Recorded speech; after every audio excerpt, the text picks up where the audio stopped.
When I was working on my PhD, I worked on a field called computational social choice theory. But at the time, my real passion was for Ramsey theory, but there was no money involved in it. And I had mused about someday moving to a cheaper country where I could potentially retire and then I could focus on Ramsey theory. Maybe I could put aside some money while I was working on my PhD, and then after I graduate, I could move to a cheaper country.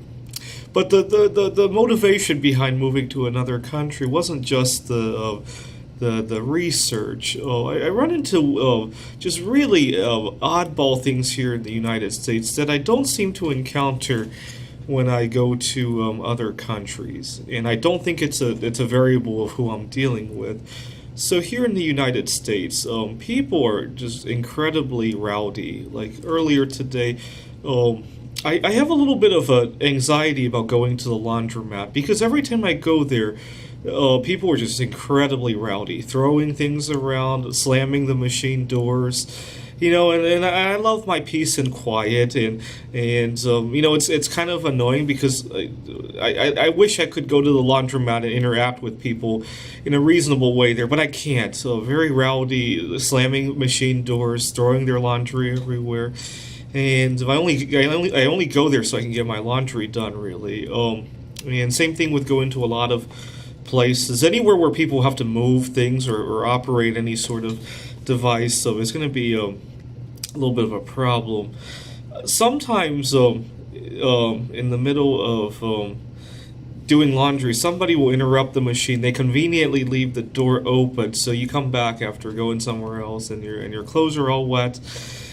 And the funny thing is, every time that happens, I try to let the person know, hey, I wish you could just close the door next time. It shouldn't take you more than 2 seconds. But every time I do that, the person tells me it wasn't them, and sometimes there's only two of us in there, and yeah, sometimes there might have been another person who came by, but I don't believe 100% of the time it wasn't the person that I confronted who did it. And I'm not angry or anything. It's just that people don't want to take responsibility.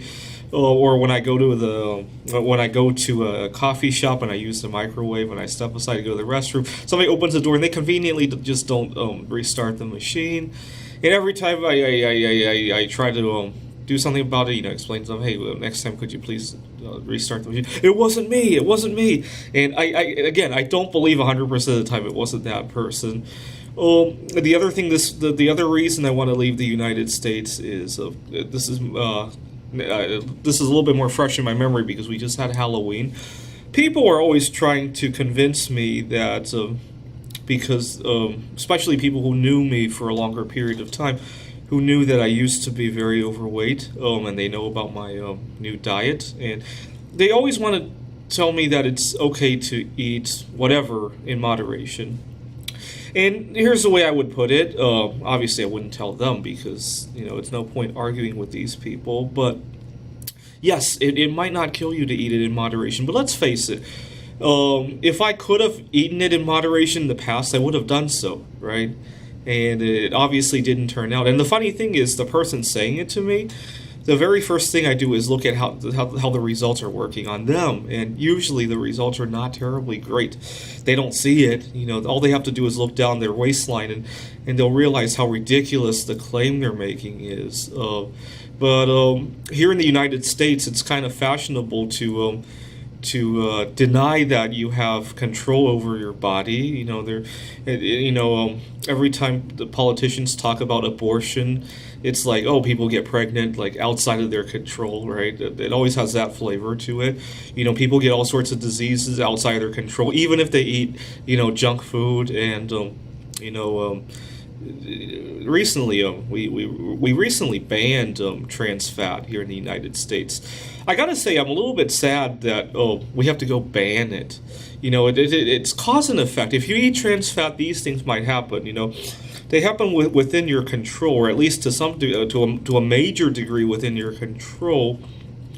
But we seem to think we have no control over our lives. What we eat, who we have sex with, we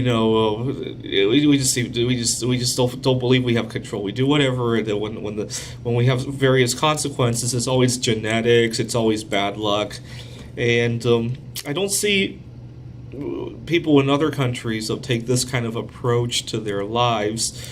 I recently traveled in Japan, and going to the laundromat, there was a much different experience than here in the United States. People are much more polite, and also there's just not a whole lot of rowdiness. There's a lot more order in Japan, especially Tokyo.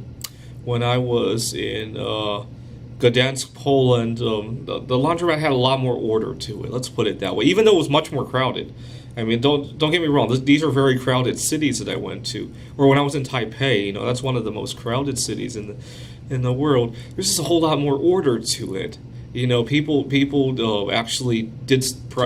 actually problem solved when they were out in public. They didn't just have this animal mentality of going to the laundromat and throwing their clothes everywhere and slamming the doors yeah. The other reason, I'm not just being selfish of not wanting to hear noise, but I feel that when I live in an environment where it's fashionable to make noise, or to be rowdy, or to not take responsibility of your body, I feel I'm picking up some of these bad habits myself, and that's why I have mused about leaving the United States for many years now.